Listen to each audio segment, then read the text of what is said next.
The New Orleans Saints suffered a humiliating defeat at the hands of the Seattle Seahawks last week in NFL Week 3. In that game, a total of 169 plays were run, offense, defense, and special teams. I spent some days trying to find some positive plays from the Saints from that game, and I came up with less than 10. So let's go ahead and step in the film room. I'm Tim. Let's talk Saints. So before we get into the nine or so plays, one thing I got to clarify, we're going to jump into some PFF grades and some other metrics, and then we'll move on, kind of set up what's going on with the film. But I want to clarify that I'm going to use terms like good and great play in these. It's relative. I'm not a good or great play as far as most NFL teams, as much as good or great plays compared to the crap fest the rest of the film was.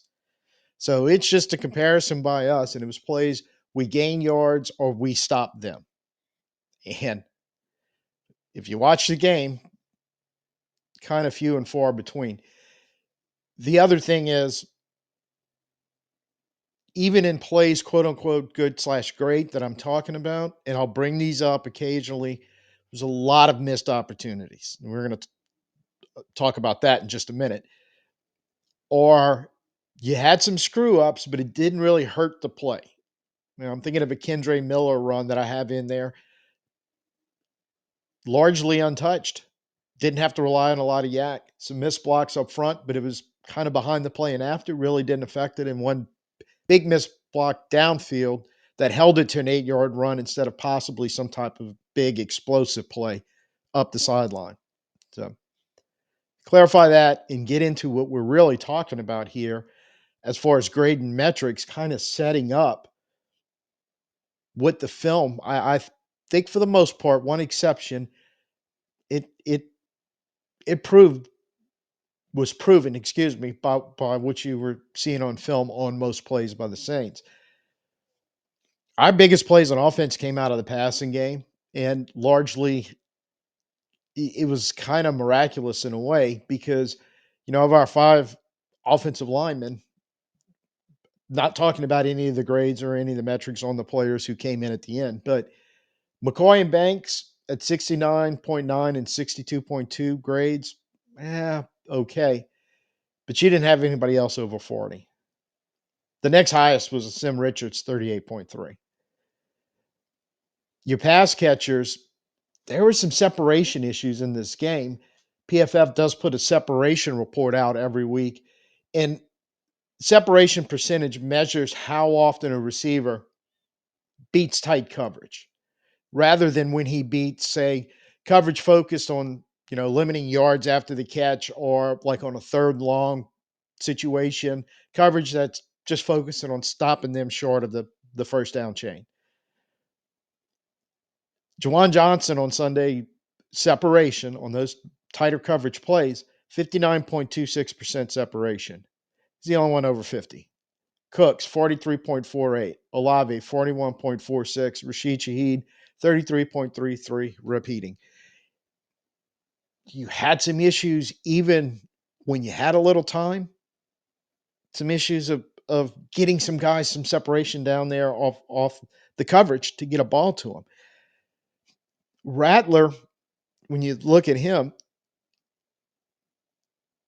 pass plays 9 yards or less, he was 23 for 25.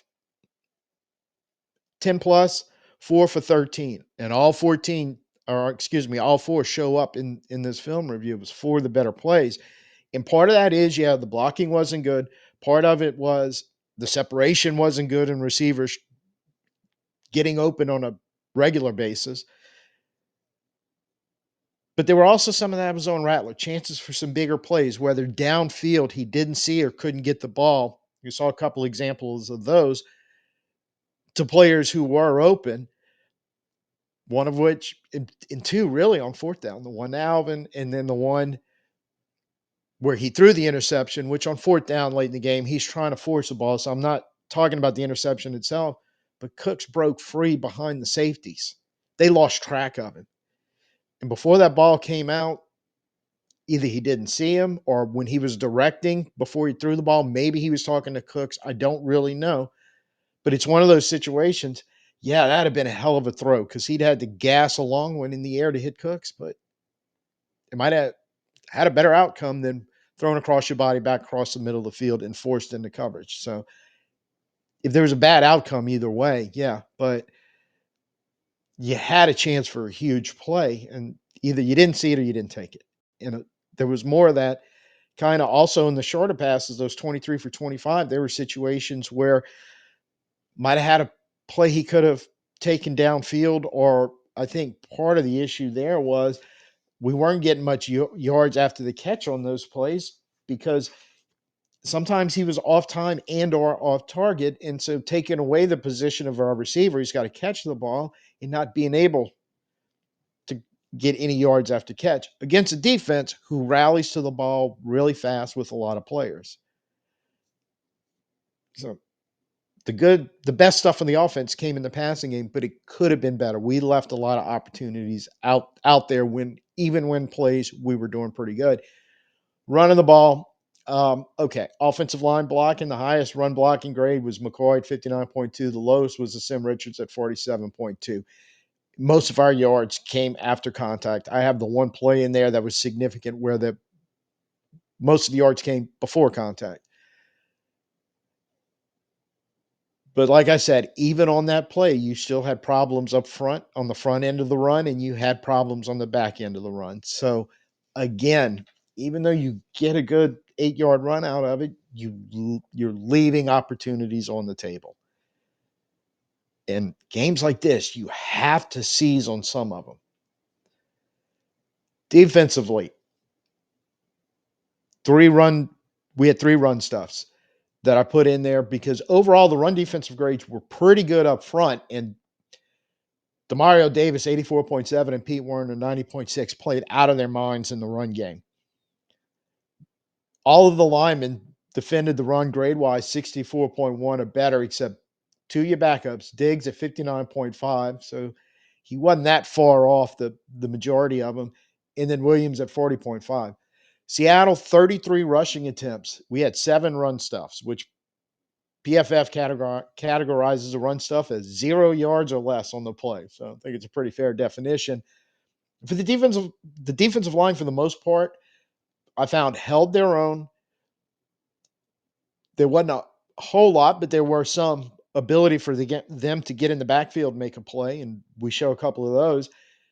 But at the very least, they weren't getting blown out of there, and even when gaps appeared, it wasn't so bad that you were losing run fits. That Werner and Davis, with their massive amount of tackles in that game, were constantly able to get in the run fits and make the tackles. But the D line, they had some individual good plays in there also. Pass defense, PFF must have been grading on a serious curve because most of our defenders graded above a failing grade in pass defense, and I really can't figure out why.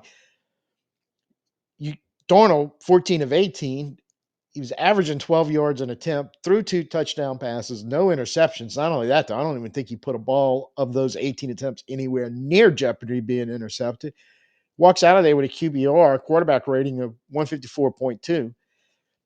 Really, the only meaningful stat our defenders came up with, despite the fact that that was one area where we were clean on penalties, they didn't really get hit for a lot, is Alontae Taylor managed to break up a pass. Now, maybe the way their grading was working, they were attributing to what happened with the pass rush, which was none, nothing, nada, zip, zilch, terrible. So you look at a pressure rate and a win rate on defensive lineman. Pressure rate, it's just percentage of pass rush snaps where you get pressure on the quarterback. And a win rate is just a percentage of snaps where the defender beats the blocker in front of him. Average rate, and right now they're showing the averages of 2024. I guess 3 weeks in, they feel like it's not enough to start giving the NFL average for 2025. But last year, the NFL average was 11.2 for edge defenders, 8.0 for interior defenders, and that's on pressure rate. Win rate, edge 11.4%, 7.4 for the interior. On Sunday, Pressure rates for Jordan, Granderson, and Diggs, 0. Win rate, 0. Rumpf, your fourth edge defender you played in that game, at least had a 20% pressure and a 20% win rate.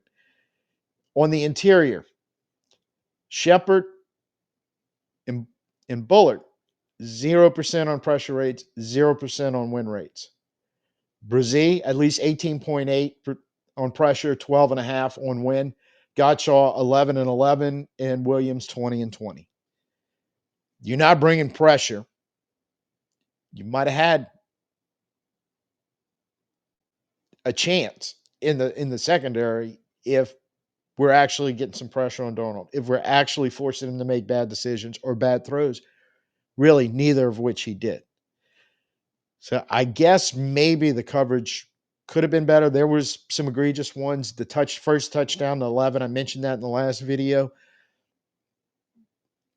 Reed bit on a play fake, got caught in no man's land, and he vacated that zone right where that ball was caught. There were some of those. And by the way, Reed was one of the ones that graded out worst in coverage. So maybe defenders were where they were supposed to be and got a passing grade. But other than Alontae Taylor, they didn't really do much to stop anything Seattle was doing. And up front, as well as they played against the run, they were equally as horrible trying to play the pass. So after watching the game and seeing those numbers and pass defense and kind of flipping through some of the film, I didn't take a good hard look at trying to find something positive in there because, quite frankly, I just don't seeing that Seattle, Darnold and his guys seem like they pretty much got whatever they wanted, whenever they wanted it in the passing game for all 4 quarters, and we barely put up a fight in it. So perused a few, didn't see anything that I went, yeah, that's worthy of film study, and I doubt seriously if there's anything really in there. So in this one, we're going to go Rattler to Olave for 9 yards. Well-designed play. I think pretty much across the board, a really good job. Seattle sitting in a single high safety with basically 10 players in the box. This sets up very well for their whole send 4, drop everybody else off in coverage. You go ahead and guess who's doing what. We send Shaheed in motion towards the offensive left. We're setting up zone blocking scheme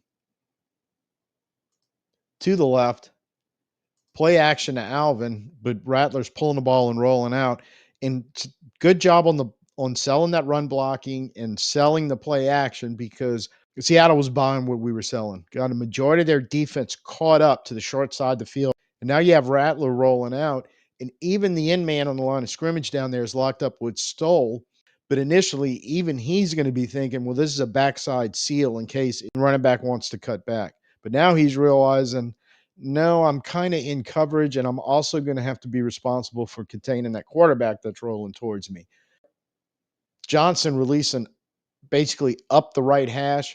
We've got Olave coming down and crossing the field from the offensive left. Corner looks like he's moving into position to take Johnson. The safety's looking at him too. And the corner, I think he realizes not only does he have to see what Stoll's going to do coming off that block that he's throwing on number 48, but he may have Olave headed towards him.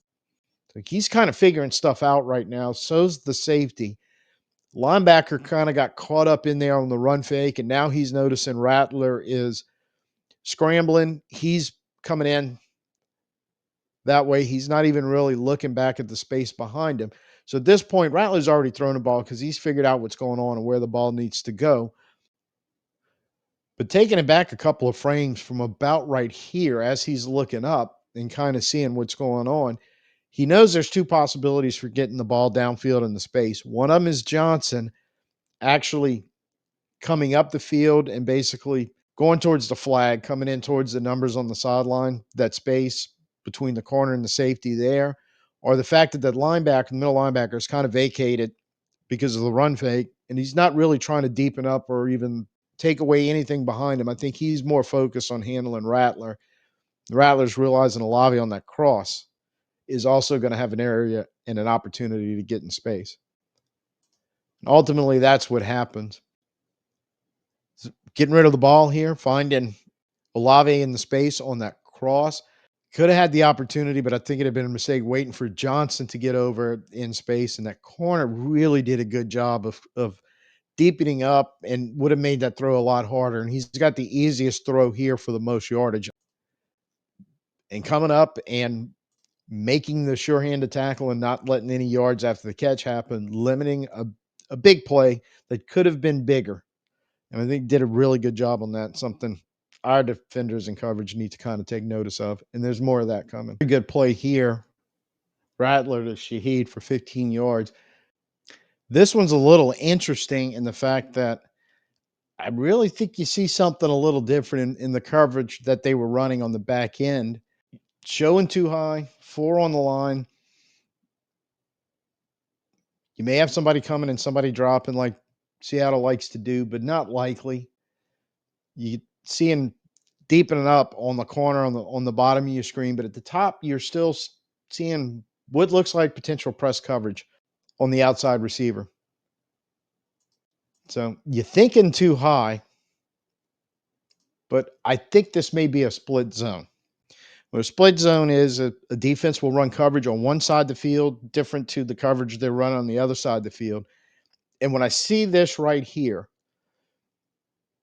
on the top half of the field, it looks like single high man underneath because it looks like both our receivers up there are locked in man coverage, safety kind of sitting over the top.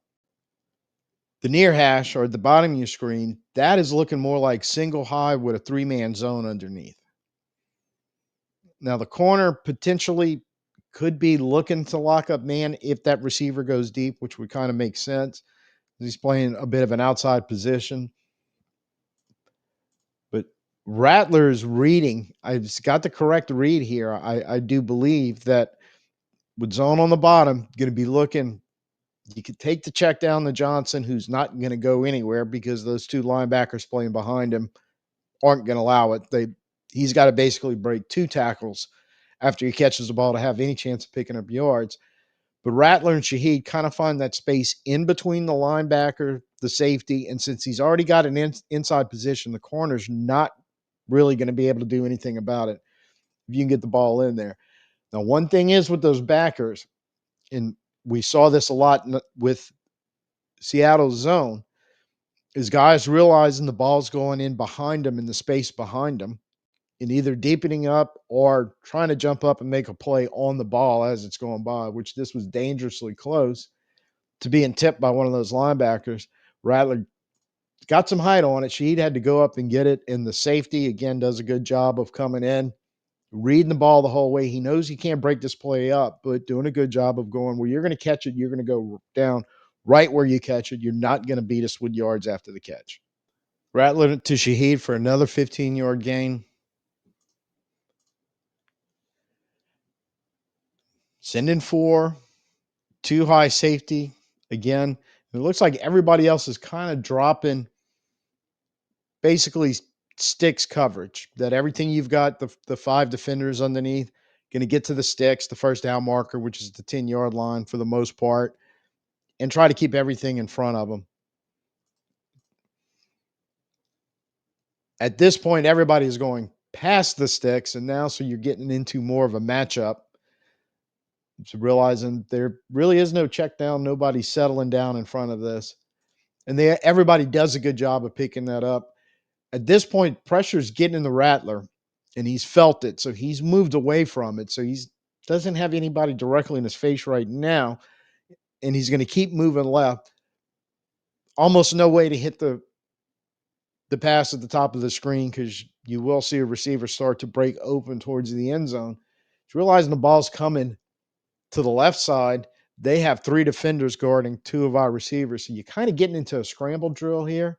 You've got Alvin has finally come out of pass protection, is going to give him a check down. But right here, Shaheed realizes what's going on, breaks off his route, and comes back to Rattler towards the sideline where Rattler has already released the ball and put it. Shaheed makes the catch, gets himself out of bounds. You get the first down conversion. You get to 1st and goal. We struggled in the scramble drill most of the day because they were doing a lot of stuff to put us in it. But That was a really good one in a time where you really needed it. You need to pick up this first down. You needed to get in there and get first and goal. Get Rattler to Cooks right here for 12 yards. Seattle showing 4 on the defensive line. You're kind of thinking you're probably going to get some type of pressure look here with the send someone, drop someone, or even possibly a blitz. And this is another one we're showing some zone blocking to the right. Johnson, who's lined up on the right-hand side of the line of scrimmage, is actually pulling back against the formation. Got the play fake to Miller. He's in there ready to pick up a rusher who's getting through, gets a good job, a piece of him. Johnson is not going out in a route. He's kind of sitting on that left-hand side. He's got 3 defenders in the area, and assuming he's just providing Rattler with some protection, or if Rattler takes off running, he's at least got a blocker there. It's a 3-man route. Olave's releasing straight up the field on the hash. You've got Cooks breaking towards the middle of the field, and you have Shaheed breaking towards the middle of the field, the 2 outside receivers. Double move by Cooks as he now running an out route. Olave is setting up to go to he had basically started to post, and he's going to keep going to the opposite sideline, more of a flag route, and that safety at the top of the field's got to run with him. Rattler's realized what's going on. He's bought some time, and he sees on the double move, Cooks has gotten his man to slip and fall, who, by the way, is making a great recovery on this. Rattler gets him the ball up the sideline. Defenders come back and got to him, which is important to make the tackle, because if he doesn't recover quickly, if he misses this tackle, Brandin Cooks is going to turn this thing up the sideline and run for days, because there is no safety in the middle of the field anymore. He's up at the top of your screen because Olave took him out of the play all the way across the field. Hit Rattler to Johnson for 21 yards. Pretty good play all the way around, and could have been a bigger play if not for a really good job by the safety for Seattle. Johnson's in the slot. Shaheed is outside, bottom of your screen. This is where everything's designed. Shaheed is moving towards inside position like a hitch, some type of slant. And Johnson's man has him. It's kind of, I guess, passing him off to the safety and letting him go, looking back towards the inside, jumping towards where he thinks the ball may be going to Shaheed. But you kind of have levels right here. And Johnson has come back to the outside past the numbers, kind of working more of a flag route up the field just a little bit. Safety realizes it and does a good job. So I'm saying right now, recognizing what's going on and being able to close the distance and get an angle that we'll see at the end of the play. But clean pocket and wide open. Johnson, they read the space, got the ball to him correctly. The safety recognized what was going on, gets, and this is where I talk about a good angle on Johnson, instead of going right at him, which if he misses the tackle, it's going to be a touchdown.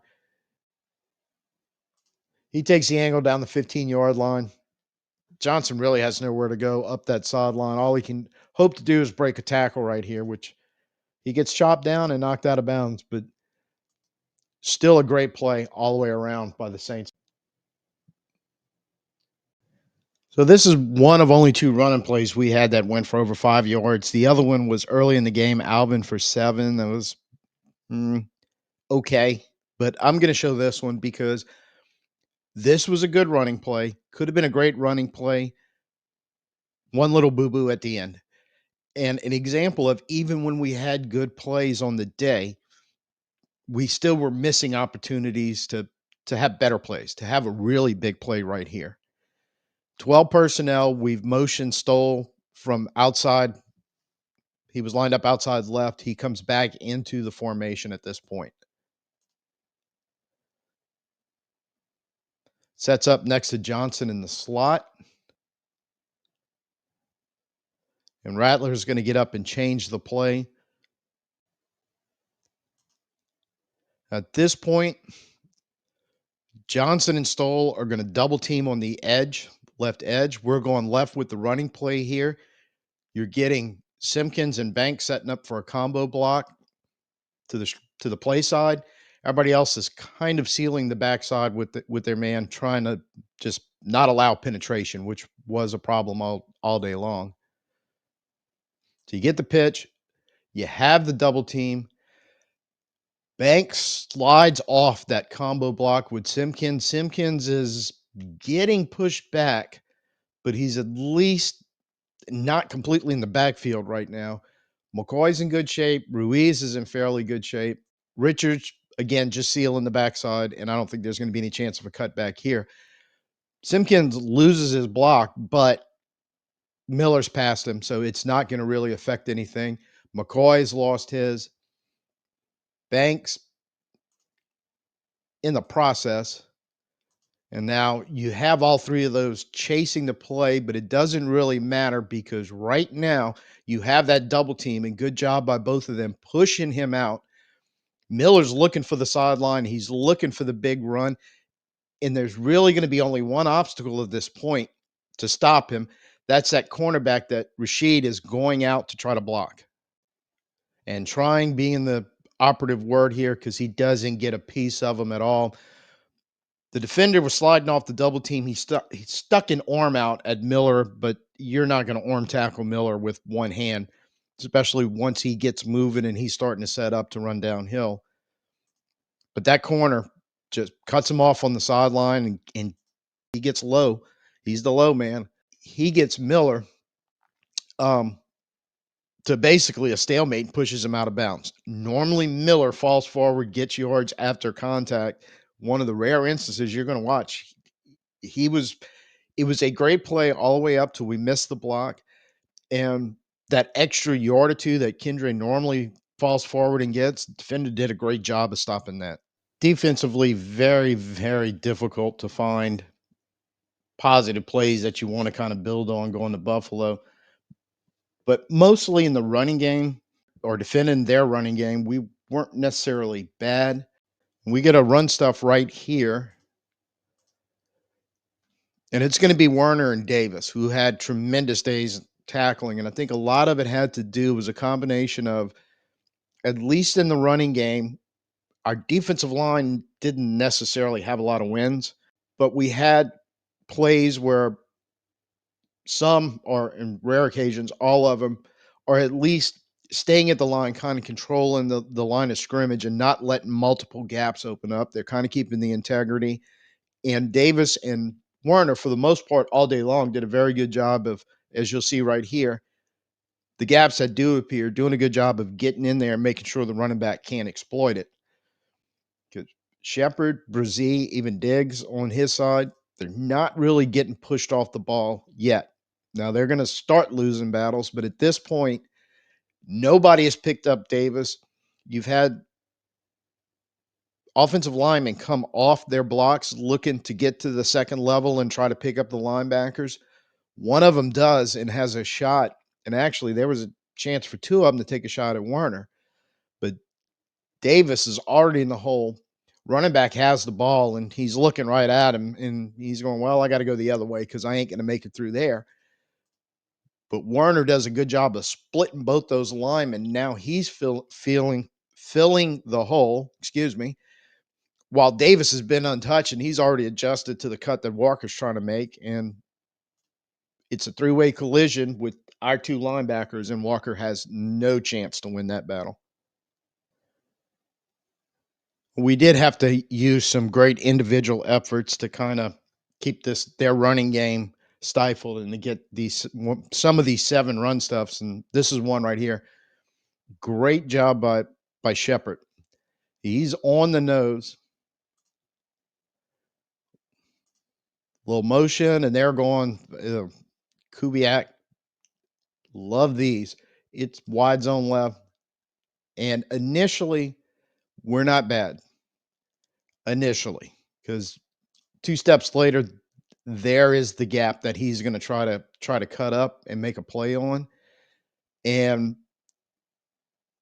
it's going to be up to Taylor or Sanker to try to get there and close that up before Walker shakes loose. And you do not want him breaking it out in the open field. We back this up just a tad and watch what Shepard does.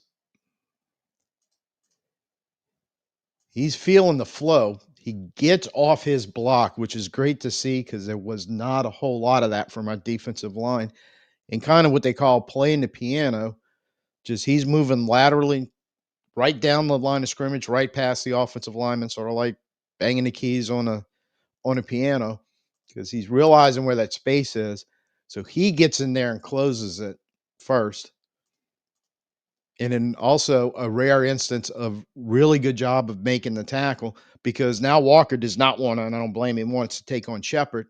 He's trying to pop it outside, and it play really wasn't going anywhere anyway. But you get the loss of yardage here because Shepard does make a great diving attempt and clips his legs, cuts him out from under him, and gets him on the ground. Really good job by Nathan Shepard on this play. Kind of another example of a good play, but could have been a great play. Snap of the ball. Brazil has beat his blocker easily and is moving up the field with the pulling lineman going right by him. There was really no chance that lineman, I don't even know if the lineman realized he was right there, but there wasn't much he was going to do about it. And now Brazil is one-on-one with Walker once again in the backfield. We've got penetration, and this would have been a great play if you make the tackle.